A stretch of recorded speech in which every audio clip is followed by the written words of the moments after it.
Un des rares westerns à être sorti depuis longtemps, 310 to Yuma. Il y a tellement de gros films aujourd'hui, mais qu'est-ce qui rend un film bon? C'est sûr, il n'y en a aucun de pareil, mais on a des attentes en allant les voir. Et ça, c'est ce que je pense.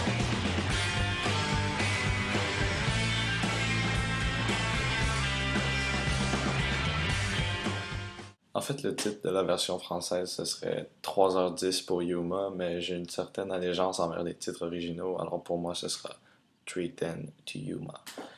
310 to Yuma est un remake d'un western de 1957 qui a été refait en 2007.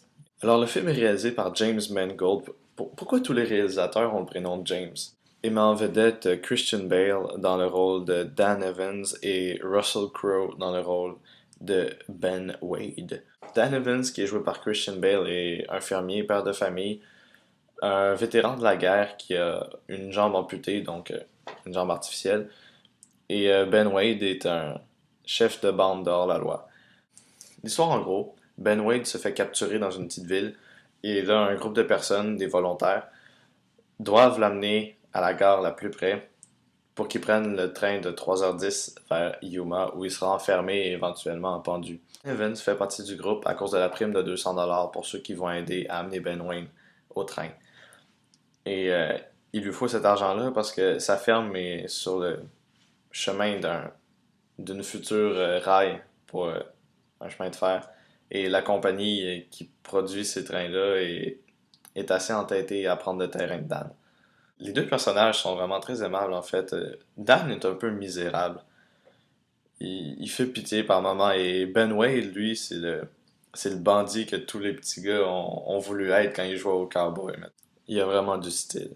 On les aime beaucoup. Je trouve qu'il y a une belle balance entre on préfère Dan ou Ben Wade. Pendant la route, Ben Wade va développer une certaine admiration. En fait, non, c'est pas vrai. C'est pas de l'admiration, mais c'est plus de la compassion, je dirais, envers Dan. Et cette compassion-là va être un peu à l'origine d'une des meilleures fins que j'ai vues dans un film. Sérieusement, la finale de 310 to Yuma est excellente. La fusillade de la fin était vraiment, vraiment bonne. Ça vient vous chercher à un certain point, là. Et Russell Crowe et Christian Bale ensemble, dans cette scène-là, je les ai trouvés vraiment bons et vraiment beaux. Ils amenaient bien l'émotion qu'ils devaient avoir dans la scène. Donc, un western en 2007, c'est pas commun, mais je sais pas si c'était intentionnel, mais on dirait que dans le film, on a essayé de regrouper beaucoup de choses de l'univers des westerns un peu. Il y a des trains, c'est sûr, des chantiers de construction avec des ouvriers chinois, une attaque de diligence, on s'en va dans un territoire avec des Apaches hostiles. C'est un beau regroupement de plusieurs éléments qui ont été bons dans les westerns. Un commentaire négatif que j'aurais, c'est que vers le milieu du film, on dirait que tout se passe pour rien. Il n'y a pas vraiment d'éléments concrets, ils font juste avancer, il se passe des affaires, mais il n'y a comme aucun vraiment but à ce qui se passe. Le début est intéressant. Le milieu est. C'est un peu moins bon. Mais vraiment, la fin, là, pour cette fin-là, ça vaut la peine d'écouter le film au complet. Mais ce qui est bien dans le fait de faire un western récent, c'est que maintenant, on peut faire des choses techniquement qu'on pouvait pas avant. Et je trouve que en fait, ça tourne vraiment bien. Et les batailles sont vraiment, vraiment le fun. Quelqu'un qui n'a jamais vu de western risque de trouver ça différent et vraiment amusant, et quelqu'un qui a déjà vu plein de westerns va les trouver juste parfaits, un peu comme il s'en souvenait, mais en mieux fait. Il n'y a pas de duel dans le film, mais évidemment, à certains points dans le film, Ben Wade va tirer des coups extrêmement rapides et... Non, c'est un bon lien. Le duel n'était pas nécessaire, par contre. Ça n'aurait pas eu de rapport dans le contexte, je trouve. 310 to Yuma, Je vais donner 7 sur 10. Euh, L'histoire est un peu...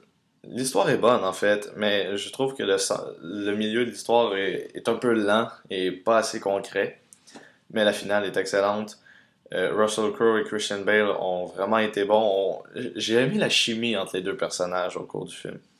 C'est un bon retour en arrière sur les westerns. Ça faisait longtemps qu'il n'y en avait pas eu de bon qui était sorti et celui-là est bon. Voyez-le. si ça vous tente pas d'écouter un vieux western, mais que beaucoup de gens vous poussent à regarder des films de ce genre-là, 310 to Yuma, c'est un bon exemple. Mais les personnages là-dedans étaient cool. Christian Bale, Russell Crowe et le second de Russell Crowe, je dirais en fait celui qui veut le libérer tout au long du film. Ils sont tous vraiment vraiment cool. Par exemple, Ben Wade, il dessine, il fait un dessin et il le laisse à chaque endroit qu'il passe à peu près. C'est un peu sa marque de bandit. Christian Bale, c'est un père de famille, fermier, qui est... je sais pas si c'est intentionnel qu'on connecte avec lui, mais ça fonctionne pas toujours en fait. Par moments, on se sentait plus avec Ben Wade qu'avec Christian Bale, mais c'est bien réparti entre les deux. Et il y a aussi Ben Foster qui joue Charlie Prince, disons le second de Ben Wade dans la gang. Comme ces deux fusils qui tiennent à l'envers, puis il sort, là, puis là, pendant ces scènes-là, ça vous donne envie d'avoir un revolver, là, et de vous pitcher dans une bataille de western dans un saloon, là, c'est très immersif. Donc, 310 to Yuma, c'est un bon exemple des westerns récents. Écoutez-le jusqu'au bout, parce que la finale en vaut la peine, et c'est ça. Allez le voir.